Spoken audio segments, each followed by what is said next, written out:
में जानकारी बढ़ाएं और उनका पूर्णतया पालन करें। धन्यवाद। मिनिस्ट्री ऑफ हेल्थ की तरफ से मिस्टर लव अग्रवाल प्लीज। स्वास्थ्य मंत्रालय सभी स्टेक होल्डर्स के साथ मिलकर कोविड की इस लड़ाई में जुटा हुआ है। कल माननीय स्वास्थ्य मंत्री और स्वास्थ्य राज्य मंत्री ने भारत में कोविड-19 के कंटेनमेंट मेजर्स को लेकर हेल्थ फंक्शनरीज और साथ में वर्ल्ड हेल्थ ऑर्गेनाइजेशन के फील्ड ऑफिसर्स के साथ एक वीडियो कॉन्फ्रेंस की थी, जिसमें माइक्रो प्लान्स फॉर क्लस्टर और आउटब्रेक कंटेनमेंट के डेवलपमेंट के लिए जिला स्तर पर WHO अधिकारियों के साथ टेक्निकल कोऑर्डिनेशन किया जाए, उस पर विस्तृत चर्चा हुई। साथ ही स्वास्थ्य मंत्रालय WHO की national polio surveillance network team की सर्विसेज को यूटिलाइज करते हुए हमारी ऑनगोइंग सर्विलेंस को कैसे स्ट्रेंथन किया जाए, उस पर भी एक एक्शन प्लान बनाया गया।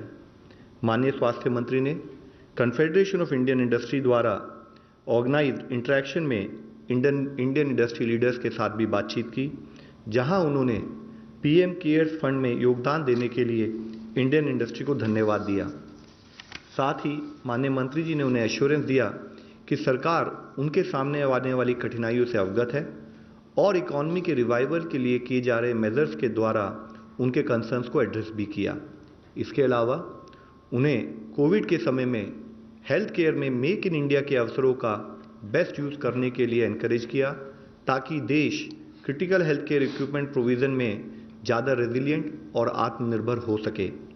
स्वास्थ्य मंत्रालय ने लॉकडाउन के दौरान सेफ ड्रिंकिंग वाटर प्रैक्टिसेस के लिए एक एडवाइजरी कल जारी की है, जिसके तहत पब्लिक हेल्थ डिपार्टमेंट को रिलीफ कैंप्स पर विशेष ध्यान देने और समाज के वल्नरेबल सेक्शंस के लिए पानी की सप्लाई बढ़ाने की सलाह दी गई है। क्लोरीन टैबलेट्स, ब्लीचिंग पाउडर और हाइपोक्लोराइड सॉल्यूशन के एप्रोप्रिएट यूज़ की एडवाइस भी दी गई है। स्वास्थ्य मंत्रालय ने सभी स्टेट्स और यूनियन टेरिटरीज को कोविड-19 के आउटब्रेक के दौरान इसेंशियल सर्विसेज हेल्थ सर्विसेज की डिलीवरी पर एक डिटेल्ड गाइडलाइंस को भी इशू किया है, जिसके तहत इन सेवाओं में जैसे कि मैटरनल और child health services, prevention and management of communicable health diseases, treatment of chronic illnesses शामिल हैं, ताकि उनके कॉम्प्लिकेशंस को अवॉइड किया जा सके और इमरजेंसीज को एड्रेस किया जा सके। हेल्थ केयर वर्कर्स को इन सब बीमारियों के बारे में कार्य करते हुए सेफ्टी इंश्योर करा जाए, उसके बारे में रिक्वेस्ट की गई है। कोविड डेडिकेटेड फैसिलिटीज़ के अलावा रिमेनिंग फैसिलिटीज़ ऐसी सेवाएं प्रदान करती रहेंगी। नॉट फॉर प्रॉफिट और प्राइवेट सेक्टर को भी ऐसे कार्य में इन्वॉल्व किया जाए, उसके लिए स्टेट गवर्नमेंट से कहा गया है।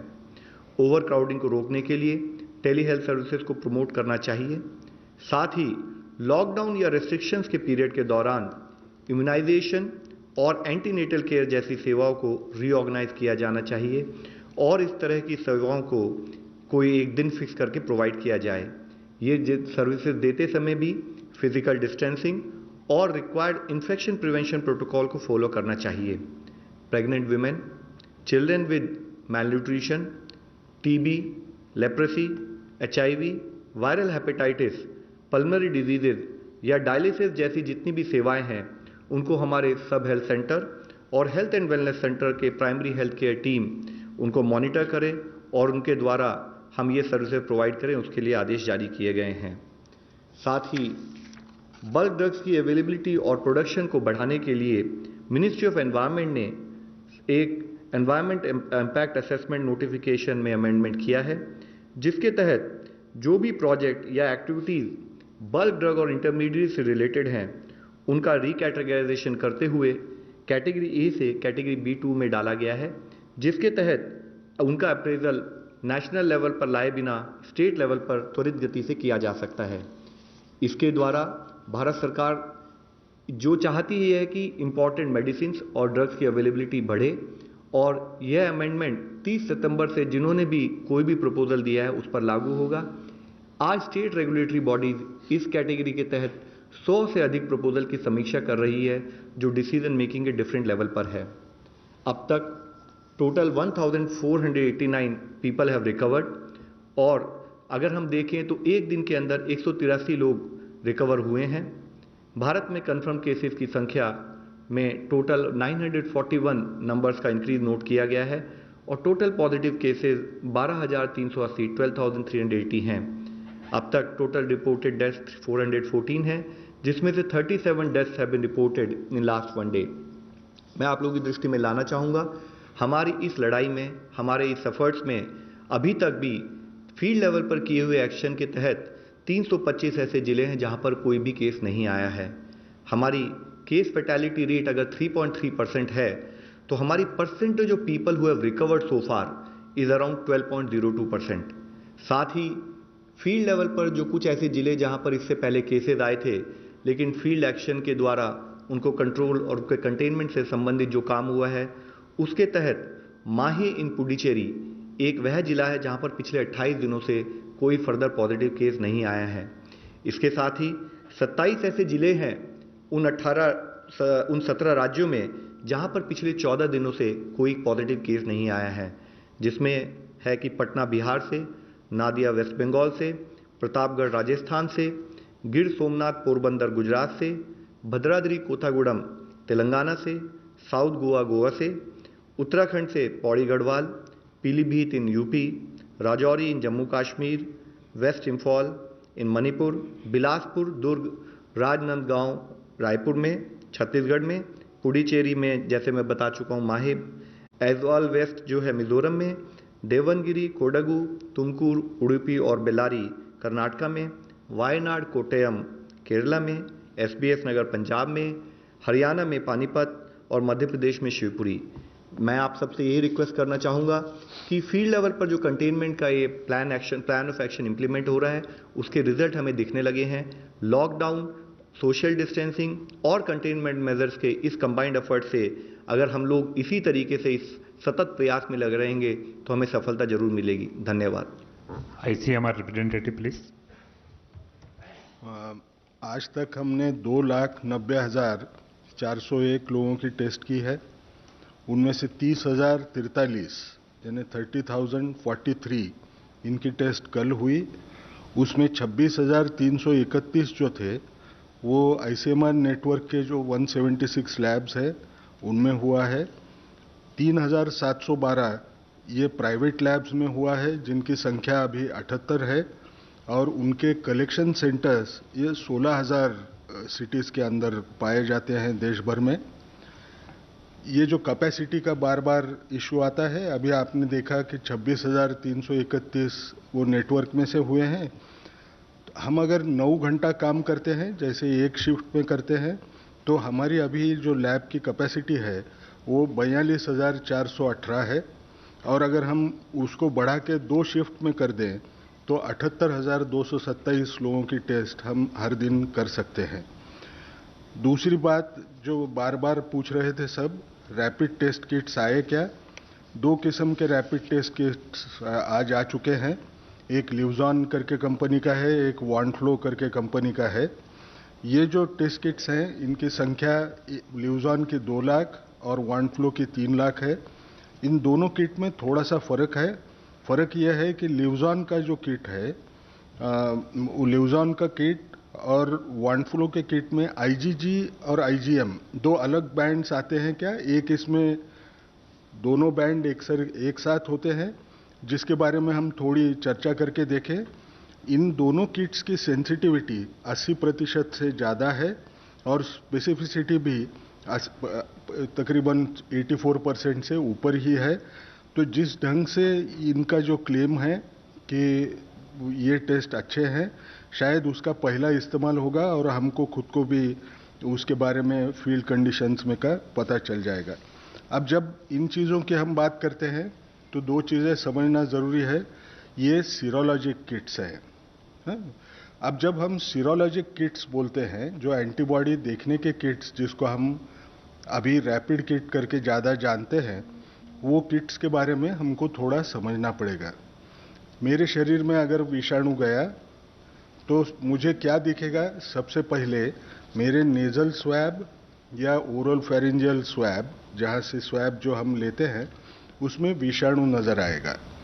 मैं अगर और 8 दिन रुकूं, 8 दिन के बाद में मुझे क्या दिखाई देगा कि जैसे मुझे लक्षण आना शुरू हो जाएंगे, उन विषाणु की संख्या ये मेरे गले में या नाक में रहे वो सबसे ज़्यादा होती है जब लक्षण आते हैं। जब उसके बाद में ये गिरना शुरू हो जाती है। अब उस वक्त एंटीबॉडी को क्या होगा, अब थोड़ा एंटीबॉडी के बारे में हम समझ लें, यानी वो क्लैरिटी हमको लोगों तक पहुंचाने आएगी। मेरे शरीर में अगर कोई विषाणु गया तो वो विषाणु को लड़ने के लिए मेरा शरीर कुछ शस्त्र तैयार करता है, जिनको हम साइंटिफिक भाषा में एंटीबॉडी बोलते हैं। ये एंटीबॉडी जो होती है, जैसे अगर मुझे बताना है, समझो इस किस्म का विषाणु है, तो एंटीबॉडी इससे एग्जैक्टली उल्टी होती है, वो इस किस्म की रहेगी और उसको चिपक जाएगी तो वो विषाणु नाकाम हो जाएगा। अब हमको एक समझना है, इनमें टाइप्स होते हैं। सबसे पहली एंटीबॉडी जो आती है वो IgM किस्म की एंटीबॉडी आती है। ये जो IgM किस्म की जो एंटीबॉडी होती है, ये ज़्यादा दिन रुकती नहीं, थोड़े दिन के बाद में चले जाना अपेक्षित रहता है। IgM एंटीबॉडी जैसे आती है तो हमको पता चलता है कि ये इन्फेक्शन रिसेंट है, ऐसे में लगा है। जब IgG एंटीबॉडी आएगी तो मुझे ये पता चलेगा कि मेरी प्रतिकार शक्ति अच्छी हो रही है। इसका मायना सिर्फ IgG अगर मुझे दिखा और IgM नहीं दिखा तो मैं ये समझ सकता हूँ ये पुराना इन्फेक्शन है। अब इतना मैंने क्यों बताया, उसके दो कारण हैं। जब हम रैपिड एंटीबॉडी टेस्ट करेंगे तो ये rapid antibody test early diagnosis के लिए नहीं है, ये लोगों ने समझना बहुत ज़रूरी है। अर्ली डायग्नोसिस को क्यों नहीं है कि हमने 10 दिन होने के बाद में या ऑलमोस्ट 2 हफ्ते होने के बाद में समझो मैंने एंटीबॉडी टेस्ट की तो 80% लोगों में ही सिर्फ वो एंटीबॉडी दिखती है। इसका मतलब मेरा डायग्नोसिस 20% में मैं सिर्फ एंटीबॉडी इस्तेमाल करूं तो 15 दिन होने के बाद में भी मैं बोल नहीं पाऊंगा। इसलिए ये डायग्नोसिस के लिए इस्तेमाल नहीं होती है, ये इस्तेमाल होती है सर्वेलेंस के पर्पस के लिए। सर्वेलेंस यानी क्या, जैसे अग्रवाल साहब बार बार आपको ये बता रहे हैं कि हॉटस्पॉट्स होते हैं। अब ये हॉटस्पॉट पे आपको अगर नज़र रखना है तो यहाँ ये बढ़ते जा रहा है या कम होते जा रहा है ये अगर मुझे देखना है तो मैं ये एंटीबॉडी टेस्ट पीरियोडिकली करके मैं जान सकता हूँ। अब कुछ लोगों के मन में एक विचार आएगा कि क्या एंटीबॉडी टेस्ट पॉजिटिव हो गई, इसका मायना मुझे इन्फेक्शन हुआ, मुझे बाद में इन्फेक्शन नहीं होगा, ऐसे मैं मान सकता हूँ क्या? तो हमको एक दूसरी चीज़ समझना है। कोई भी विषाणु के खिलाफ जब एंटीबॉडी तैयार होती है, हर विषाणु उस विषाणु के साथ बाद में अच्छे ढंग से लड़ सकती है वो एंटीबॉडी, ऐसे नहीं होता है। उदाहरण के तौर पे देता हूँ, मुझे अभी यहाँ हिंदी में क्या बोलते हैं मालूम नहीं, वैरिसेला जोस्टर करके जो होती, चिकन पॉक्स जो होता है ना, चिकन पॉक्स की जो बीमारी होती है उसमें जो एंटीबॉडी एक बार तैयार हो जाए तो इतने अच्छे दर्जे की होती है, इतनी अच्छी क्वालिटी होती है कि जिंदगी भर बाद में नए सिरे से ये चिकन पॉक्स आपको कभी होता नहीं। लेकिन उसी हिसाब से अगर आपने देखा तो साइंस में का पैराडॉक्स देखो, आपको HIV इन्फेक्शन हुआ, मेरे शरीर में HIV एंटीबॉडी जिंदगी भर दिखेगी लेकिन वो HIV के खिलाफ प्रोटेक्ट नहीं करती है। तो एंटीबॉडी दिखे भी तो हम ये नहीं समझ सकते हैं कि इसका मायना मुझे हुआ ही नहीं है। ये देख, यानी मेरा इम्यून रिस्पांस बहुत स्ट्रांग है, अभी मुझे कभी होगा नहीं, ये बोलना कठिन होता है। कब तक कठिन होगा? जब तक इसके ऊपर अच्छा संशोधन नहीं होता, ये एंटीबॉडी कितनी अच्छे ढंग की है इसका पता नहीं चलता, जब तक हम इसको इस्तेमाल नहीं कर सकते इस ढंग से। ये क्यों बोल रहा हूँ?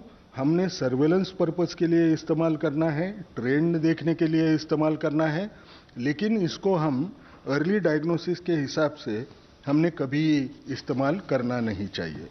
अब दूसरी बड़ी बात कि हम जब ये एंटीबॉडी टेस्ट के इंडिकेशन बोल रहे हैं कि ये सर्वेलेंस में इस्तेमाल करते हैं, तो फिर एक बार हम याद करवा के देख लें कि ये RT-PCR जो है पहली वायरोलॉजिक टेस्ट, हम किन किन लोगों को दे रहे हैं। अब अगर मैं आपको बोलूं, फिर पुरानी याददाश्त आपको दिलवा दूं कि ये जो टेस्ट किट है ये जो टेस्ट है किस किस को ऑफर होती है? जो भी ऐसी जगह से इंटरनेशनली आया है जिनको 14 दिन में वो वहाँ गया था जहाँ ये बीमारी ज़्यादा फैली हुई थी, उसको ऑफर हो सकती है। हाँ, उसको अगर उसके लक्षण दिखाई दे तो। लेकिन आज के तौर पे ये क्राइटेरिया रिलैक्स्ड है, लेकिन कभी ना कभी तो भी, क्योंकि ये अभी तो लॉकडाउन चालू है, इंटरनेशनल फ्लाइट्स नहीं है, कभी ना कभी तो भी ऐसे होगा, फिर हम खुल जाएं, उस वक्त ये क्राइटेरिया फिर लगेगा, इसलिए उसको अभी भी रखे हैं। दूसरी बात हमको याद रखना है कि जो भी लैब कंफर्म केस का कांटेक्ट है, उसको अगर कोई लक्षण दिखे तो उसको हम ऑफर करते हैं। तीसरी बात, जो कोई हेल्थ केयर वर्कर होगा उसको अगर कोई लक्षण दिखे तो उसको भी ये टेस्ट ऑफर हम करते हैं।